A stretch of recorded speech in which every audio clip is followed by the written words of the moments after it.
Bonjour à tous, on se retrouve pour un nouveau livre. Un nouveau livre un peu spécial.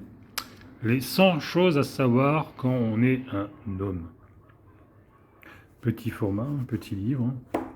De quoi? D'une soixantaine de pages. Vous voyez, avec des dessins. La Bible du gentleman du 21e siècle. Alors, on va lire, qu'est-ce qu'ils nous disent.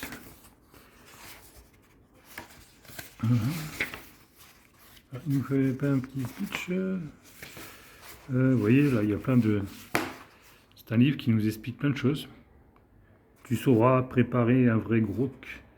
Tu ne balanceras pas ta raquette au tennis après un sale coup. C'est plein de conseils pour devenir...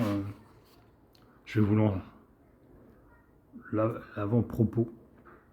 Mais oui, bien sûr, nous aussi, Nadine de Rothschild nous fait rire avec ses règles de politesse d'un autre âge qui aujourd'hui a besoin de savoir quelle place à table et choix à un évêque, sinon des gens qui le savent de toute façon. Mais si l'on veut vivre dans l'ignorance de ces règles désuètes, cela ne saurait en aucun cas constituer une excuse pour se conduire comme un malotru. Les temps changent, certes, les règles aussi, les temps sont durs, certes, raison de plus pour les traverser avec une certaine élégance. Ce petit guide sera le compagnon de votre vie d'homme.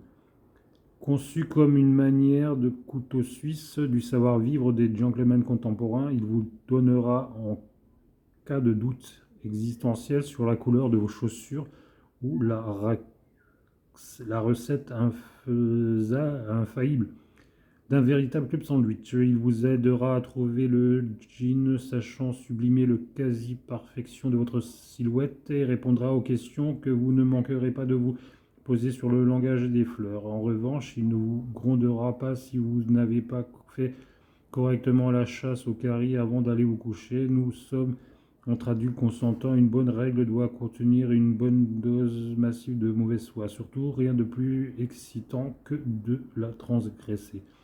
Il faut mieux n'en retenir qu'une, ce sera celle-ci, Anne Boulet, rédactrice du chef de JQ. Je vais vous donner une petite règle, je vais ouvrir une page au hasard, ici, voilà. On va utiliser celui-là.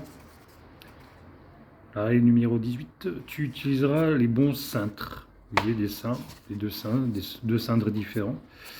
Cintre à pince et cintre en bois. Ce n'est pas une petite question, c'est même plus grave. Prenez le cintre métallique, celui qu'on vous donne au pressing comme un cadeau. C'est un piège. Il est trop fin, trop anguleux. Il déforme les chemises. Soyons donc rigoureux. Pour vos chemises, utilisez un cintre en bois épais d'un centimètre d'épaisseur environ.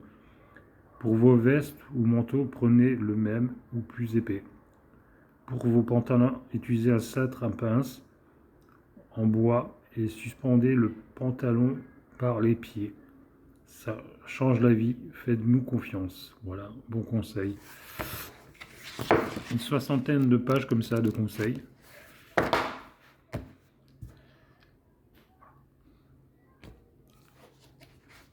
Je vous conseille ce livre, il vous apportera beaucoup de savoir. Si vous avez aimé mon idée de livre, mettez un like à ma vidéo et abonnez-vous à ma chaîne, je vous donnerai d'autres idées de livres de ce genre. Je vous dis bonne lecture et à la prochaine.